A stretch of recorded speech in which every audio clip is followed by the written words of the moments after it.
Vous voilà mes petits démons. Et oui, j'étais en train de me regarder un film muet. J'aime bien les films muets. J'aime bien cette grande époque des vieux films. Et oui. Et en parlant de vieux films et donc de films muets, laissez-moi vous conter l'histoire du film roumain qui serait hanté par le diable.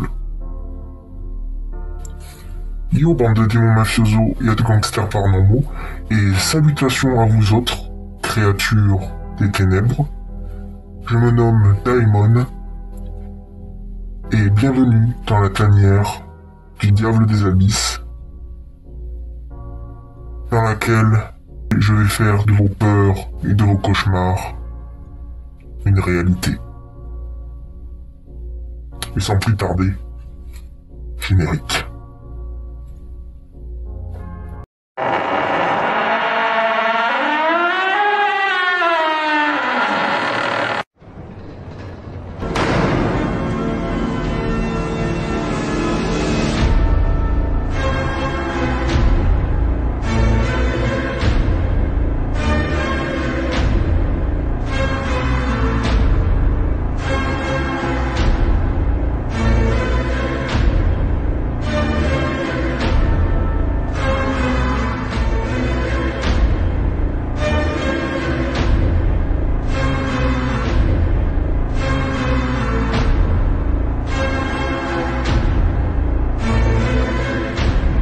Le film roumain, partie 1. Je me considère comme un grand fan de films muets. Mon père avait quelques vieux rouleaux de production crasseuse mais toujours élégants comme Phantom of the Opera ou alors The Cat and the Canary. Tous les 2 ou 3 mois, moi et le reste de ma famille, on s'asseyait et on regardait l'un d'eux avec notre vieux projecteur comme une belle soirée cinéma décontractée. Il était toujours très amusant et beaucoup de mes souvenirs centraux de ces nuits-là étaient comme le cri de terreur que j'ai eu quand le vrai visage du fantôme a été montré, le bonheur quand le chat menaçant a été arrêté et la confusion initiale de tenter de suivre beaucoup de ces intrigues et la joie et la colère mal placées alors que je suivais l'histoire que mon esprit juvénile crée en regardant. En grandissant, j'ai pris d'autres intérêts et passe-temps, mais mon amour pour le grand cinéma classique et muet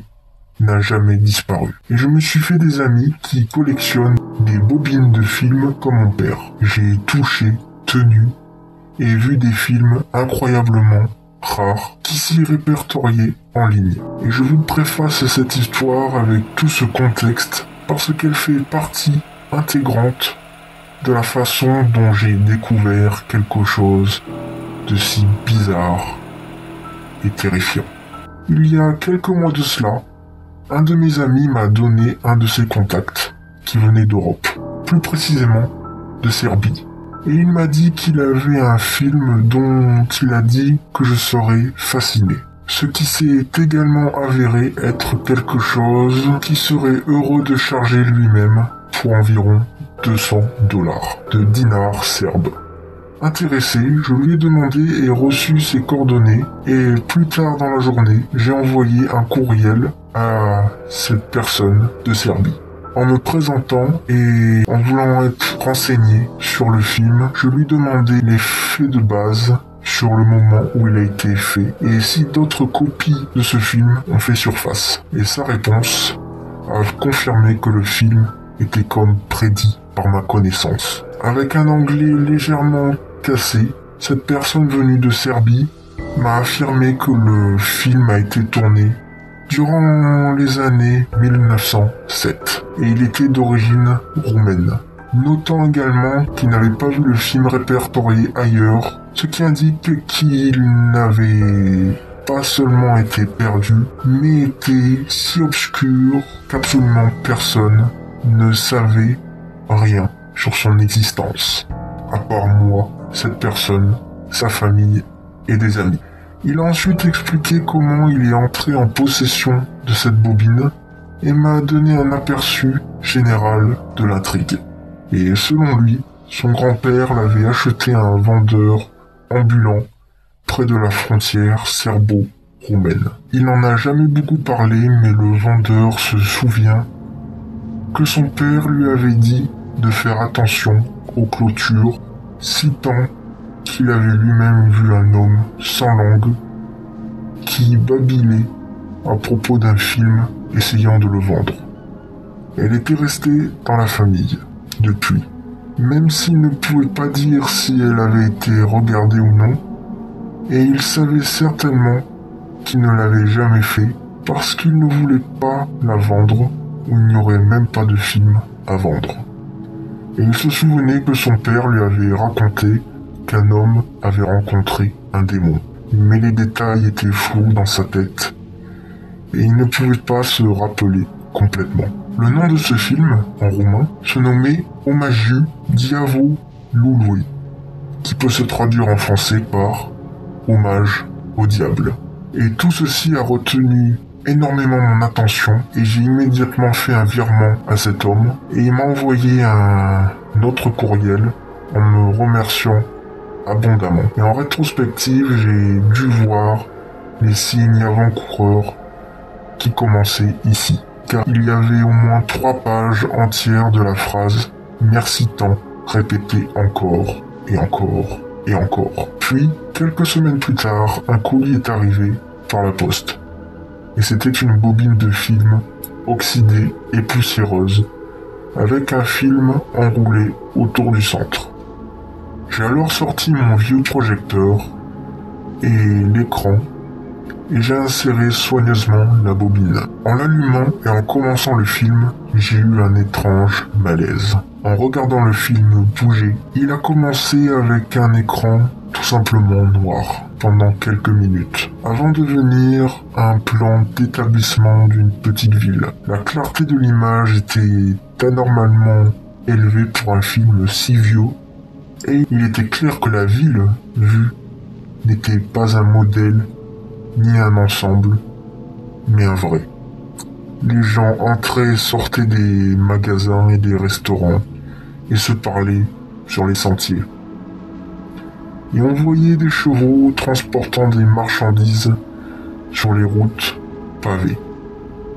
Après quelques minutes, le plan s'est coupé et une nouvelle scène est apparue où l'on voit un homme chauve qui écrit quelque chose dans une étude quelconque.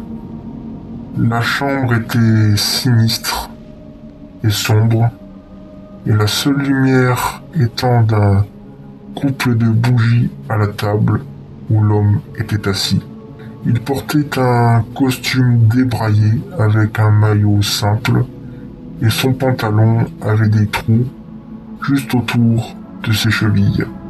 Je ne pouvais pas voir ses chaussures, mais je pouvais en déduire qu'elles étaient dans le même état. Après quelques minutes, à peine à écrire, l'homme se lève et marche vers une porte, l'ouvre et la traverse. La scène se coupe et une nouvelle scène apparaît où l'on voit une autre pièce, très petite et reliée à une sorte de salle à manger, où il y avait un lit à l'arrière où nous voyons une femme émanciée et une jeune fille allongée. La fille avait les cheveux noirs tandis que la femme portait un bonnet de nuit. Les deux femmes portaient toutes les deux des robes blanches et sont sous des couvertures qui couvraient le bas de leur corps. La fille oscille un peu d'avant en arrière et semble essayer de se tenir loin de la femme à sa droite, qui est parfaitement immobile comme si il s'agissait d'un cadavre. Quand la caméra s'est coupée à nouveau, il répond pourquoi. C'est un gros plan de la femme qui regarde discrètement devant avec de grands yeux ouverts anormalement grands. Ses pupilles ressemblent à celles d'une chèvre et une longue ligne horizontale épaisse traverse l'œil d'ouest en est et il a notamment une bosse sur son front. Pas un trou, mais une bosse, comme si sa tête était en métal et qu'un marteau y avait été pris comme un clou. La scène se coupe encore et la scène suivante, nous voyons l'homme sortir de la maison. Il marche le long de la route et la caméra se coupe pour montrer sa marche dans son intégralité sous différents angles. De l'autre côté de la rue, depuis le deuxième étage d'un bâtiment, juste en face de lui, etc., etc. Il marche à l'intérieur d'un bâtiment le long du chemin et la scène se coupe à nouveau. Maintenant, l'homme est dans un bureau plaidant avec ce qui semble être une sorte de cadre d'une entreprise, qui est un vieil homme gros, en costume et portant une barbe. L'homme commence alors sa conversation tout à fait normalement, mais comme il continue, il devient de plus en plus perturbé et se met à crier et faire des gestes exagérés et semble verser de vraies larmes à la fin de sa tirade. L'homme gros se contente de rire au visage comme une réponse et en retour, l'autre homme le gifle sur le visage et s'en va en colère et la scène se coupe de nouveau. Après ce qui semble être quelque temps plus tard, l'homme se tient devant un hôtel dans une pièce aussi sombre qu'avant, une dague dentelée à la main et un livre épais dans l'autre. Il place le livre sur l'autel et se lève et lève sa main libre au-dessus, brandissant son poignard comme pour couper sa paume et faire pleuvoir le livre dans le sang. La colonne vertébrale du livre a une croix dessus, indiquant que c'est une Bible, et le comportement de l'homme est également tout à fait étrange. Son visage ne peut pas être vu, mais sa dague tremble. Il le retourne constamment dans sa main, comme s'il était anxieux et effrayé. Et après une minute ou deux de délibération, sa main libre s'enroule autour de la lame. Il coupe sans montrer la lame, et l'homme est vu avec des bandages sur la main, et se tient devant un lac, semblant attendre quelqu'un. C'est très évidemment la nuit, et le seul éclairage étant les bougies apparemment fournies par l'équipe de tournage et la demi-lune se reflétant sur la surface du lac. Après quelques minutes, le film se noircit brusquement avant de revenir à la scène du lac avec une énorme différence. Une horrible créature se tient maintenant devant l'homme, presque comme si elle planait au-dessus du lac. Rendez-vous prochainement pour la suite de l'histoire.